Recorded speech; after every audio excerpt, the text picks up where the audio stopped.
the word development. Just write heavier than air. So we've been talking about balloons and dirigibles, and those are all lighter than air, that the total weight of the device is less than the weight of the air that they displace. That's why they go up. That's why they're lighter than air. Because all that volume of hot air, or all that, low density air that happens to be hot, or low density hydrogen, and the weight of the vehicle is less than the air that it's taking up the space on. So now we're going to talk about things that are heavier than air, that is aeroplanes and gliders. Of course, back in the olden days, before anybody was even talking about flying, people built kites. I mean, the Chinese had kites a long, long time ago. I don't recall, does anybody know that is the first recorded history evidence of kites in China? I think so, but I'm not sure. But kites and windmills have something in common, is that air acts on those blades, or the airfoils, and it pushes on them. It makes them spin around. It makes them generate lift. I mean, a kite goes up, right? If you got a big enough kite, couldn't you like tie your little brother or your little sister to it?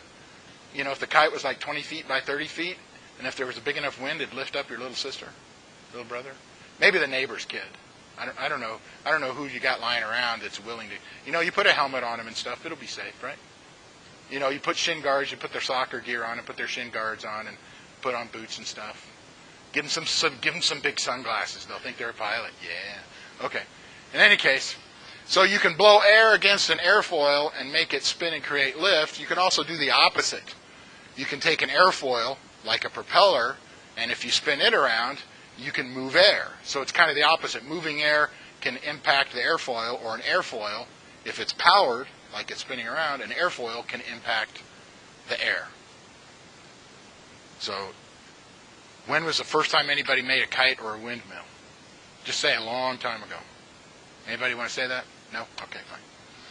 All right, so you can make a little kite and have a fan. Okay, fine. Who cares about that picture? Here's a windmill. This one's not even working. They got the tail folded over. I come from a place, I've been living in northern Arizona, and there's a lot of people that have old land and they have windmills. There's a few around here, but they don't usually use the windmill to pump water anymore, do they? They use electricity.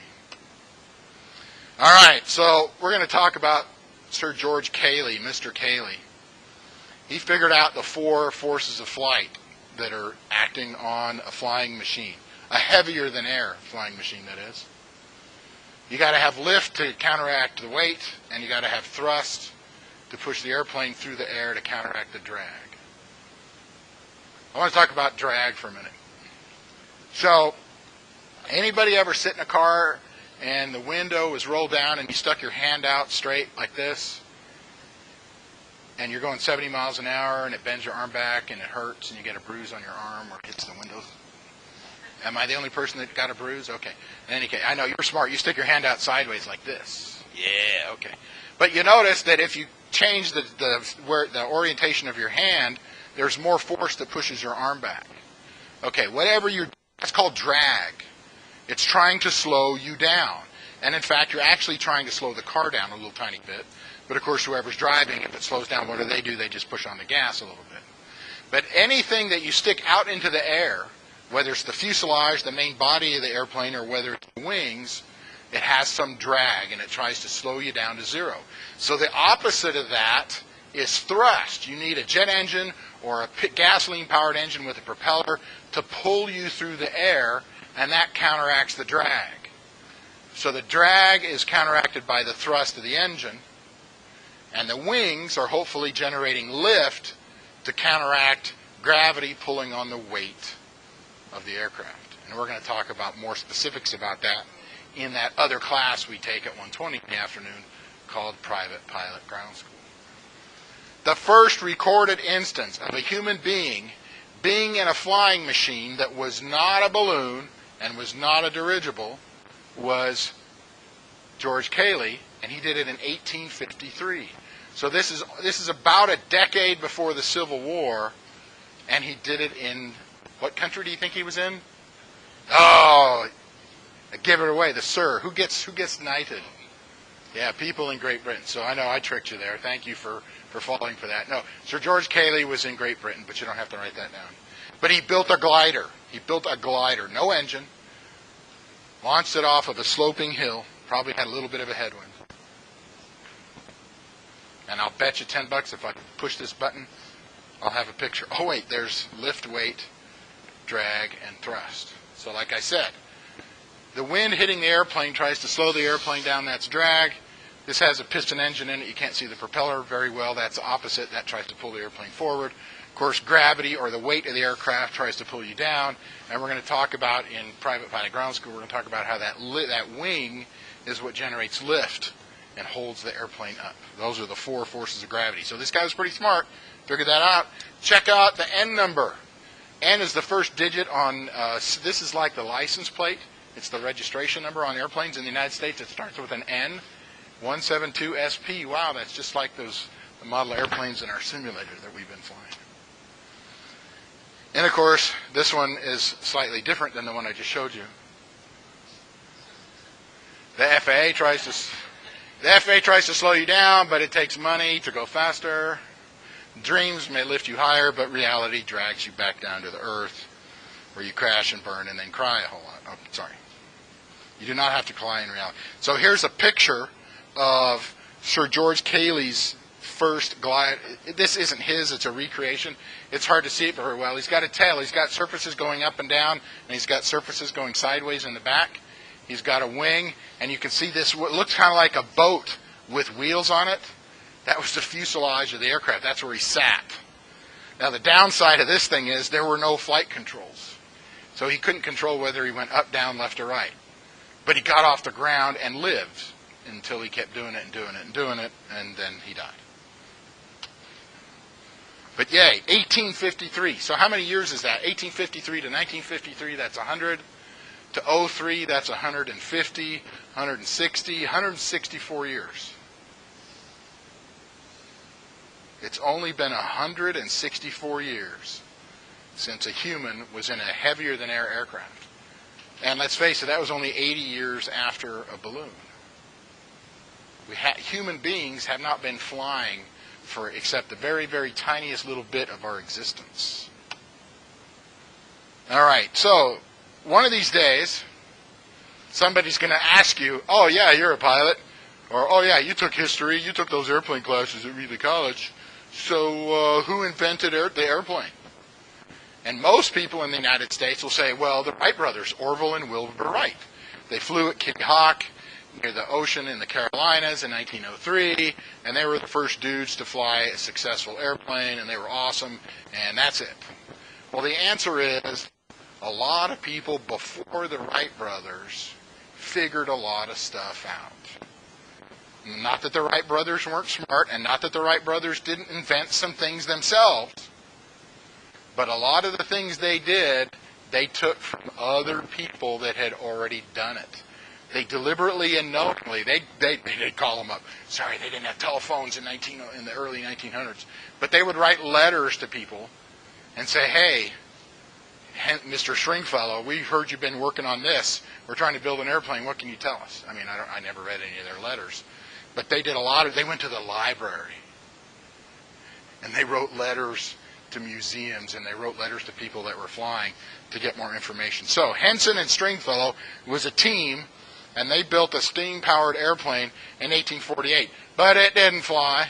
You notice this is before 1853. It didn't work. But they were trying.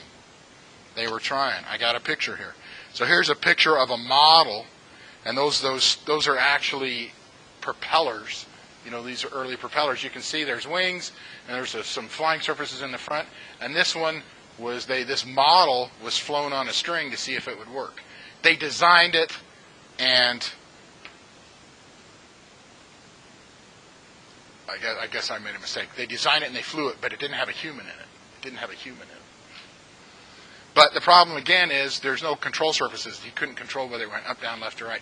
Anybody ever build or get one of those little cheap balsa wood gliders at the store for $1.50 and you throw it? Well, if you put it together just right and tweak it a little, it'll go kind of straight if you don't throw it too hard. Of course, if the wind blows it out of the way, then it's in the tree and you can't crawl up and get it, and then you cry and your mom gives you a popsicle. Oh, sorry, that was my story. Then there was a guy named Temple, and he built the steam-powered machine in 1857. Here's a picture of it. Now this one, aha, big enough, put a human in it. Didn't get off the ground. And then Lilienthal. Lilienthal, I like him just because his name is awesome. He's got 3 L's in his name, and they're all different places. It's not like John Johnson. Wait, I've got 3 N's in that name, and it's all in different places. But he's got 3 L's just in his last name. Does anybody have a last name that has 3 letters that are identical, but they're not next to each other? What's your last name, Mauricio? Marquez? And you have 3 letters in your last name that are the same letter? What letter is that? Okay, but 3 letters that are the same, like Lilienthal. See? L, L, and L. Who has a last name that you have 3 letters in it, and they're all the same letter, but they're not next to each other? Lilienthal, see? That's why his name is so cool. Mr. Lilienthal, he's from Germany. You don't have to write that down. He designed and he built a boatload of gliders. He built tons of them. He made 2,000 flights in 5 years. He designed gliders, he built them, and he flew them, and he made them better and better and better and better. How close to 1903 is this? It's only 7 years away. 7 years from his last flight, the Wright brothers finally got it together. And just so you know, the Wright brothers flew their first successful powered airplane that was controlled and had a human in it. But they started trying to build stuff way before 1903.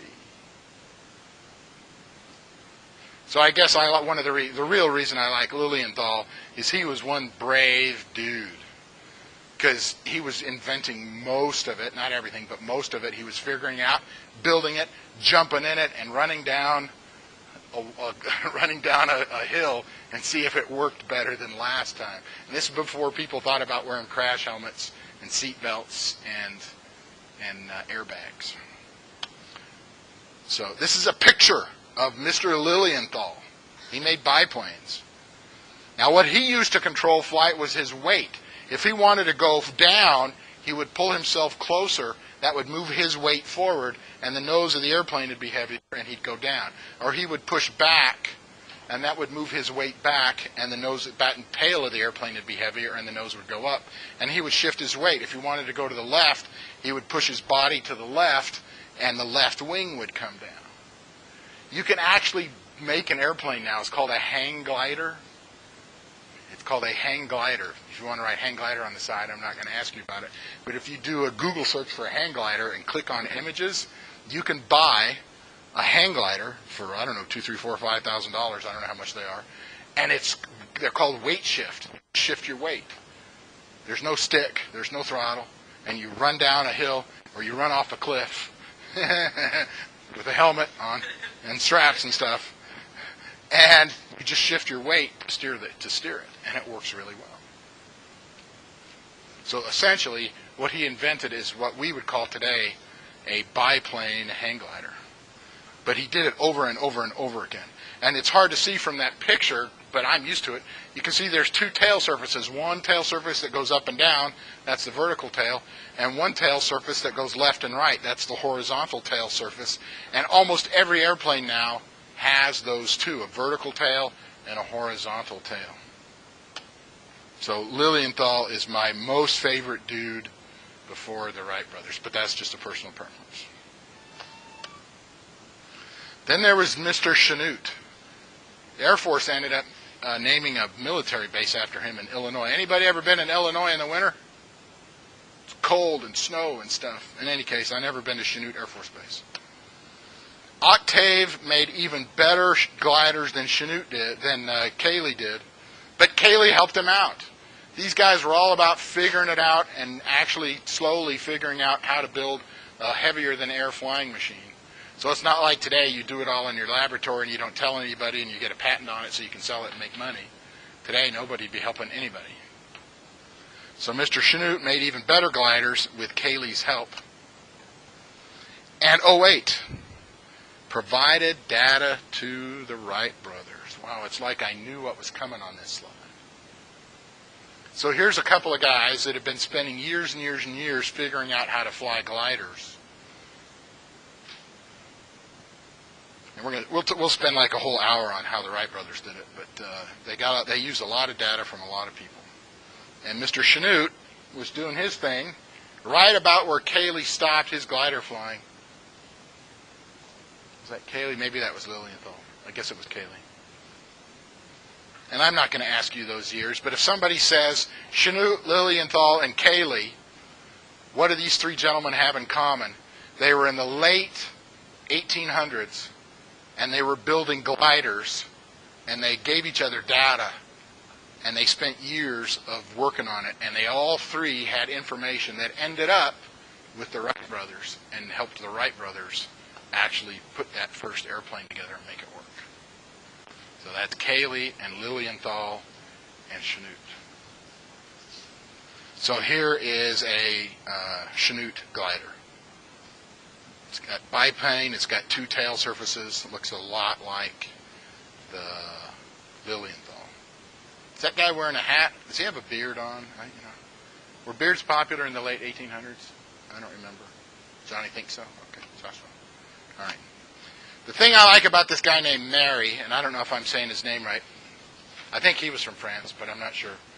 He published photos. He actually put things in wind tunnels and then put smoke in it, just little tiny streams of smoke, and took pictures, and he published them. And the Wright brothers looked at that stuff, and the Wright brothers ended up building their own airfoils. I think I got a picture of some of the work that Mary did. There it is.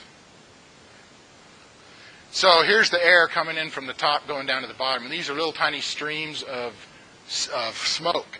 So if you were going to push a triangular shaped object through the air, which one is going to have a lot more turbulence? If you push it with the pointy side up straight into it or the flat side into it?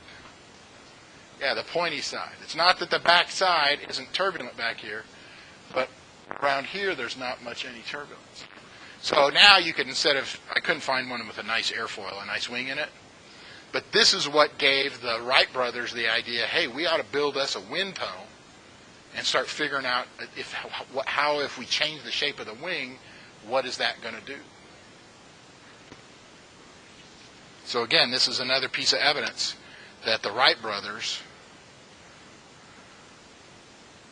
had a lot of help. Oh man, it's time to go. So, if you have not